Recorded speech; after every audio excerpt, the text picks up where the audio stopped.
Ал бүгін мына Алдияр баламыздың тұсауын кескелі отырмыз.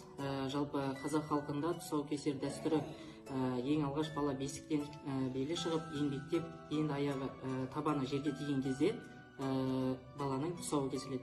Жалпы тұсау кесер рәсімінде қазақта 3 түрлі жіппен, яғни ол ала жіппен, және де малдың тоқ жегімен, және де көк шөппен тұсау кескен. Бұның әрқайсысы, мысалға, ала жіппен тұсау кесу, бұл яғни бала ешкімнің ала жіпін аттамасын, ақ пен қараны ажырата алсын деген ниетте болса, ал малдың тоқ жегімен бай болсын, дәулетті болсын деген мағынада ниетте кескен болатын. Ал көк шөппен бала шөп секілді өссін, өнсін деген мағынада кескен болатын.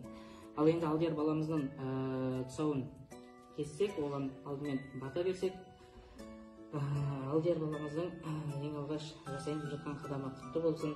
Ала жіппен кесіп жатқандықтан ешкімнің ала жібін аттамай, халқына адал қызмет ететін елеулі азаматтардың бірі болсын. Ең бастысы дені сау, басы аман, өмір жасы ұзақ азамат болсын.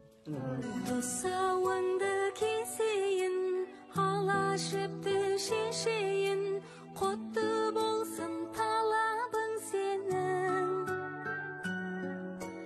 Бөбегім шын көңілмен, тілегім бол өмірде, тұсалмасын